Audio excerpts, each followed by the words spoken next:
ये उस लुटेरी औरत की कहानी है जिसके चलते चीन को यूरोप की सरकारों के सामने घुटने टेकने पड़े, जिसने 3 देश की सेनाओं को वार में हराया, जिसके पति की मौत के बाद जब उसकी सत्ता गई और लुटेरों ने एक महिला के लीडरशिप होने को खारिज कर दिया तो उसने एक ठंडी खामोशी बरती और कुछ बरस बाद गद्दी वापस पाई, अपने बेटे से ही शादी करके।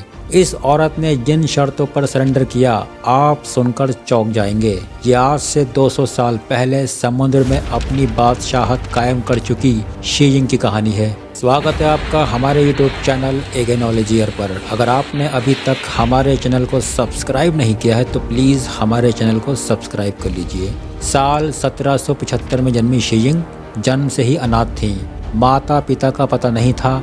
उस समय चीन में बहुत गरीबी थी और गरीब परिवार मजबूरी में या तो डाकू बन जाते या अपनी बेटियों को ब्रोथल मतलब कोठे भेज देते।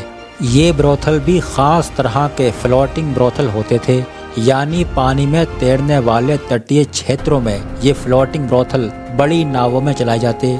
शी जिंग भी 6 साल की उम्र में ही इन ब्रोथल में सेक्स वर्कर बन गईं, पर इसके साथ साथ वो अपने ग्राहकों के लिए पैसे के बदले जासूसी भी करती थीं और जल्द ही इतनी अमीर बन गईं कि अपने इलाके में उनका नाम कायम होता गया। लेकिन काम फिर भी जारी रहा। 26 साल की उम्र में उनकी मुलाकात हुई एक मशहूर पायरेट यानी समुद्री डाकू झेंग यी से। उस वक्त झेंग यी का उस इलाके में बहुत रुतबा था। वियतनाम और चीन के वार में वो वियतनाम की तरफ से लड़े थे और चीन को हराया भी था। इस बात से आप उनकी ताकत का अंदाज़ा कुछ लगा सकते हैं। चीन तब भी बहुत ताकतवर था, पर ये सज्जन अपना दिल शी जिंग के सामने हार गए। झेंग यी अपने भाई के साथ पायरेट्स के एक बड़े गुट की कमान संभालते थे और भाई की मौत के बाद सारी ताकत अकेले उनके हाथों में आ गई। फिर जब शी जिंग के सामने उन्होंने शादी का प्रपोजल रखा तो शी जिंग ने शादी से पहले एक शर्त रख दी, झेंग यी की लूट का आधा हिस्सा शी जिंग का होगा। ये शर्त मंजूर हुई और 1801 में शादी भी हो गई और इसी शादी के बाद वो झेंगयू शो कहलाई जाने लगी। शादी के बाद झेंगयू की ताकत दिन दुगनी रात चौगनी बढ़ी।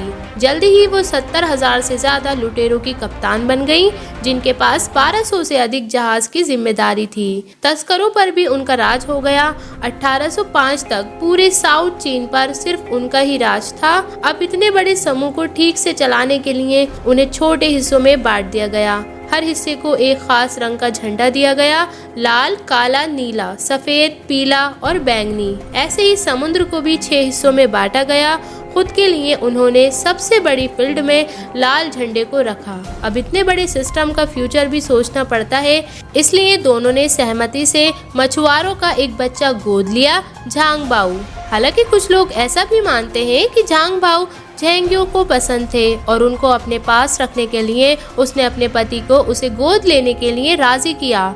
2 साल के अंदर ही 1860 में झेंगयू की मौत हो गई। अब तक शिंग यी झेंगयू शो के नाम से जाने जाने लगी थी।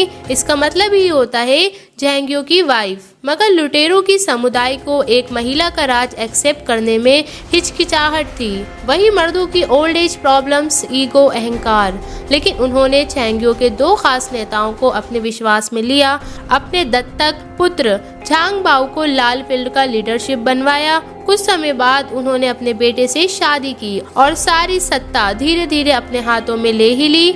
उन्होंने फिर नए कानून बनाए। ये कानून भले ही डाकुओं के लिए थे, मगर इसमें अच्छे समाज के ढांचे से मिलते जुलते काफी गुण भी थे।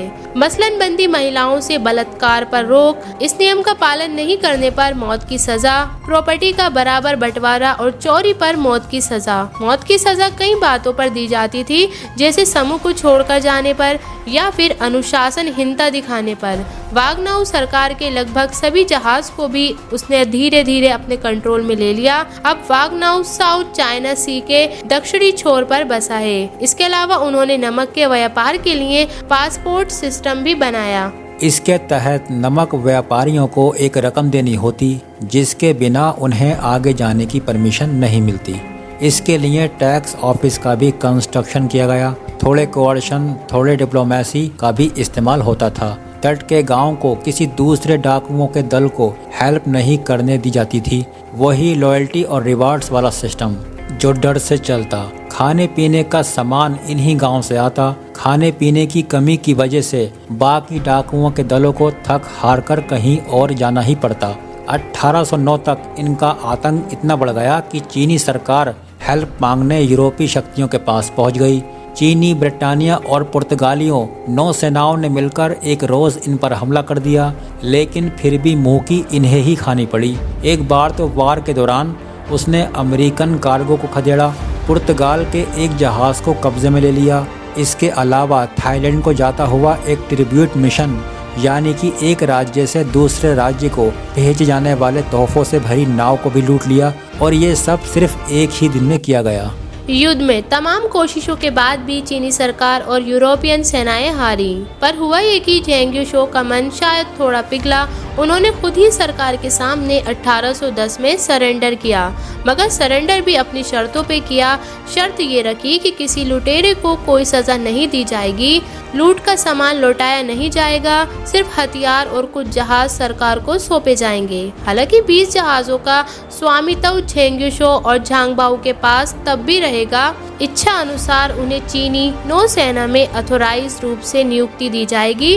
झेंग्यू शो को सरकार द्वारा पेंशन भी दी जाएगी। अब सोचिए, ये सारी शर्तें चीन ने मानी और उसके बाद अब वांग डाउ जाकर बस गई और वहाँ जुए का बिजनेस करने लगी। इसके बाद उनकी ज्यादा कहानी मिलती नहीं है, पर लहरों पर राज करने वाली ये लेडी किस्सा पॉइंट करने वालों की फेवरेट बनी हुई है। हैरानी की बात यह है, आज भी ये समुद्री डाकू अपना आतंक कायम रखने में कामयाब हैं। गिनी की खाड़ी, जो कि अफ्रीका तट पर अटलांटिक सागर में बसी है और विश्व की खतरनाक खाड़ियों की लिस्ट में शामिल है, उसकी वजह यही समुद्री लुटेरे हैं, समुद्री डाकू हैं, जिनका शिकार हर साल आज भी कम से कम 100 जहाज बनते हैं। आज की वीडियो में इतना ही, लेकिन कैसी लगी आज की ये कहानी कमेंट्स में टाइप करके हमें ज़रूर बताइए। लेकिन वीडियो अच्छा लगा हो तो प्लीज़ हमारे चैनल को सब्सक्राइब करके ज़रूर जाएं। अगर आपको हमारी ये इन्फॉर्मेशन पसंद आई हो तो वीडियो को लाइक, शेयर एंड सब्सक्राइब करना ना भूलें। और ऐसे ही ज़बरदस्त इंटरेस्टिंग नॉलेज के लिए बने रहिए हमारे YouTube channel AK knowledge air पर। तब तक के लिए टेक केयर।